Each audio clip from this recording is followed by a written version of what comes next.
नमस्ते दोस्तों, मैं प्रवीण श्रीवास। आज हम डिस्कस करेंगे सार्वजनिक पुस्तकालय का पार्ट 2। तो थोड़ी तबीयत ख़राब है, इसलिए थोड़ा मैनेज कर लेना, कहीं बीच में छींक वींक आ जाए या कुछ हो जाए तो आज हम पार्ट 2 में डिस्कस करने वाले हैं सार्वजनिक पुस्तकालय तंत्र के जो भी तंत्र है उसको हम थोड़ा डिटेल में डिस्कस कर लेते हैं। कई बार एग्ज़ामों में ये पूछे जाते हैं। जैसे कि राष्ट्रीय पुस्तकालय, तो राष्ट्रीय पुस्तकालय क्या है? ये राष्ट्र के प्रतिनिधि होते हैं, मतलब ये राष्ट्र की धरोहर होते हैं। जो भी जितने भी पुस्तकालय होते हैं पूरे देश में सबसे बड़े यही होते हैं। इसके बाद में अगर हम देखेंगे तो ये पूरे देश में जो एक दिवसीय प्रकाशन रहते हैं, मतलब न्यूज़पेपर पत्रिकाएं, उनको छोड़ के बाकी जो भी मंथली और जो पूरे देश के जितने भी प्रकाशन होते हैं ये उनका संग्रहण करते हैं। अब इसमें क्या होता है कि अगर कोई शोध करता है, अगर उसको कोई किताब की ज़रूरत लगती है और वो हमारे देश में नहीं है, तो विश्व में जहाँ भी वो प्रकाशित होगी ये वहाँ से उपलब्ध भी करवाते हैं। और चैंडलियर कौन थे? एक पुस्तक वैज्ञानिक थे। तो इन्होंने क्या किया कि इसकी एक डेफिनेशन दी सार्वजनिक राष्ट्रीय पुस्तकालय तंत्र की। इसके अंदर जो राष्ट्रीय पुस्तकालय है ना, इसकी एक डेफिनेशन दी कि राष्ट्रीय पुस्तकालय जो भी प्रावधान है संयुक्त राष्ट्र, ये थोड़ा गलत हो गया, जो संयुक्त राष्ट्र है ना अमेरिका में, तो जो संयुक्त राष्ट्र है उसकी जो भी एक लिस्ट है, उसके जो भी नियम हैं उनको अगर ये पूरा करता है किसी न किसी तरीके से, तब जाके इसको हम राष्ट्रीय पुस्तकालय बोलेंगे। तो इसको हम देख लेते हैं कि इसके जो कार्य हैं वो कार्य हैं राष्ट्र की पुस्तकालय नीति को प्रशस्त करना, मतलब उसको टोटल मिला के अच्छी तरह से लागू करना, अच्छी तरह से निर्माण करना और सभी राष्ट्रीय पुस्तकालयों का मार्गदर्शन करना, राष्ट्र के जितने भी साहित्य हैं उनका संग्रहण करना सेंट्रल टाइप से, मतलब जितना भी कहीं मिले ना मिले यहाँ तो मिलेगा ही मिलेगा, ऐसा सेंट्रलीकरण करके उसका संग्रहण करना।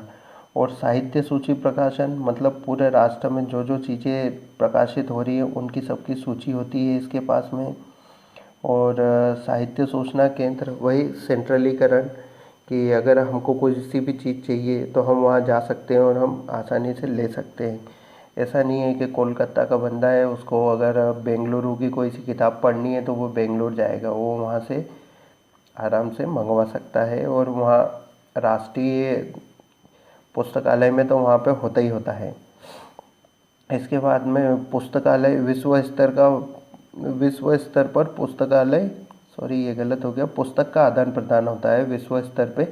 वही जैसे कोई शोध वाला है तो हमारे यहाँ है तब भी सही है, और अगर वहाँ पे विदेश में कोई है उसके परिप्रेक्ष्य में भी देखा जाए तो उसके लिए हमारे जो राष्ट्रीय पुस्तकालय हैं ये साहित्य उपलब्ध करवाते हैं। और हम जब भी शोध के लिए अगर कोई विदेशी पुस्तक मंगवाते हैं तो वहाँ के जो राष्ट्रीय पुस्तकालय होते हैं वो हमको पुस्तकें उपलब्ध करवाते हैं।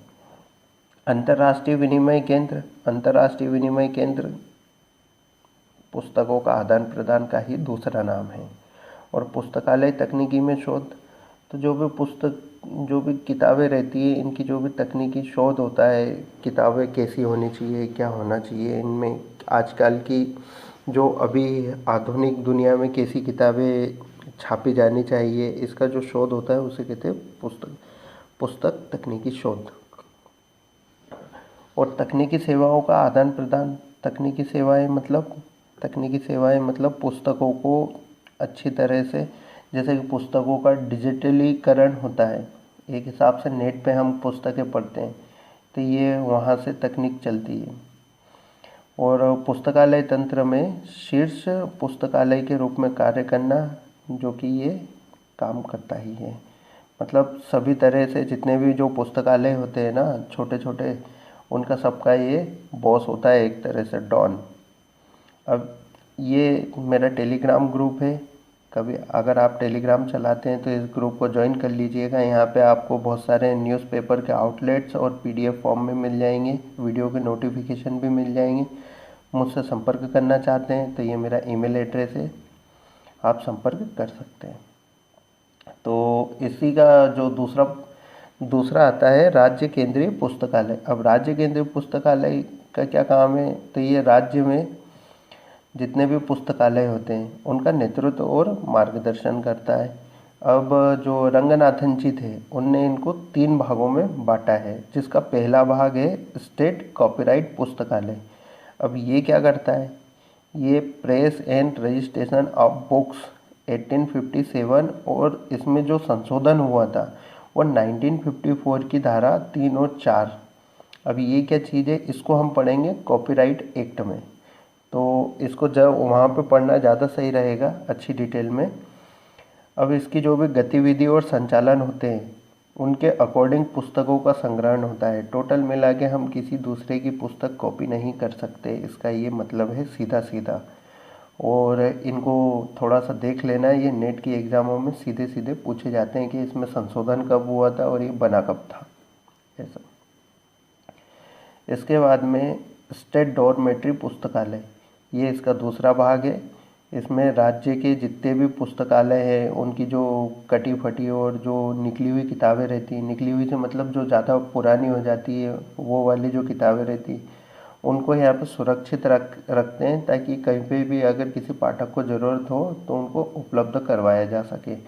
और राज्य सेवा पुस्तकालय वो चीज़ जिस लाइब्रेरी को हम लोग जाते हैं किताब पढ़ते हैं और आ जाते हैं, वो वाला सिस्टम।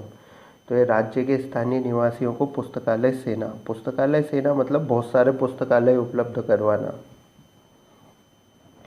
अब राज्य केंद्रीय पुस्तकालय के हम कार्य देख लेते हैं। तो इसके अंदर जो भी राज्य के सरकारी गैर सरकारी प्रकाशन होते हैं ये उनका संग्रह करता है।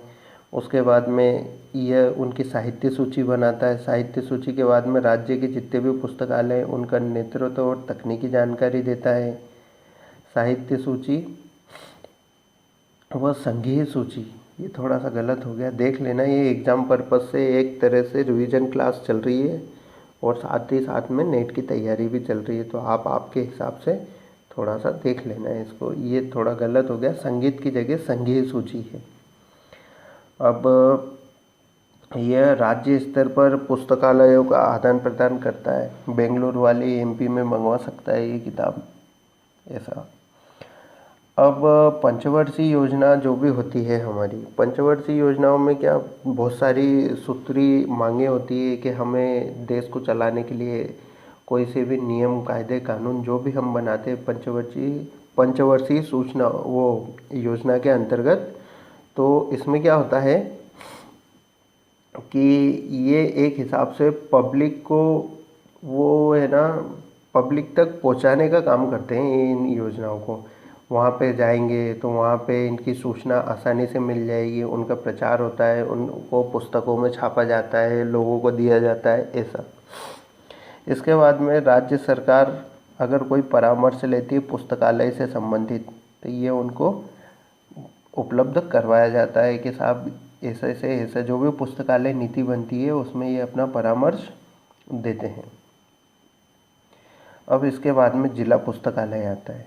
जिला पुस्तकालय क्या है, जिला पुस्तकालय राज्य पुस्तकालय की एक महत्वपूर्ण इकाई है जो भी हर मतलब डिस्ट्रिक्ट में काम करती है और ज़िले का सबसे बड़ा पुस्तकालय होता है।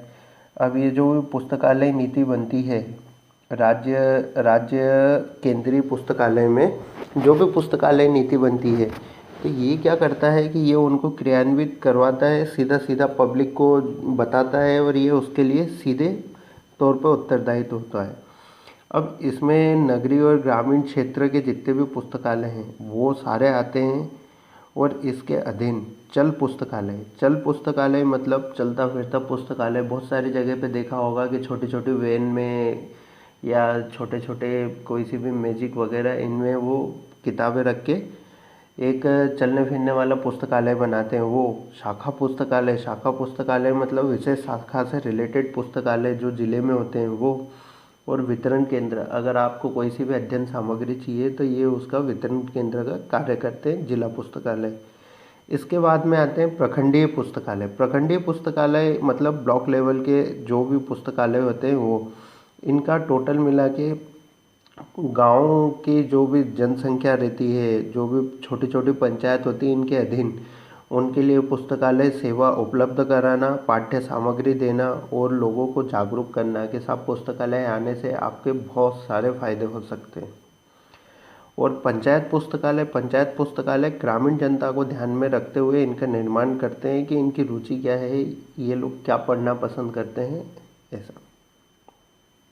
और जो भी छोटी मोटी जानकारी होती है वो इनके हिसाब से दे दी जाती है पुस्तकालय के माध्यम से, सरकारी योजनाओं की। अब अगर हम इसमें देखें तो इसके कुछ विशेष पॉइंट है जो मतलब आपको नेट की एग्ज़ाम में हेल्प कर सकते हैं। जैसे कि भारत में 1950 में सबसे पहला सार्वजनिक पुस्तकालय अधिनियम बना था। इस चीज़ को थोड़ा सा नोट कर लेना, ये काम देगा आपको। और जो प्रथम पंचवर्षीय योजना है 1951 से 1956 तक जो चली थी, उसमें पुस्तकालय सेवा सुधार कार्यक्रम सम्मिलित किया गया था। इस चीज़ को ध्यान करना है। इसके अंदर हमारे यहाँ पे सबसे पहली बार पुस्तकालय स्थापित करने के लिए योजना बनाई गई थी। इसके बाद में 1957 में सार्वजनिक पुस्तकालय तंत्र, जो अभी हमने पढ़े 5 तंत्र हैं, इनके लिए एक समिति बनाई गई थी और इसके अध्यक्ष डॉक्टर के.पी. सिंह थे। इस चीज़ को आप अच्छे से ध्यान रखना, यह परीक्षा में आपको काम देगा। धन्यवाद।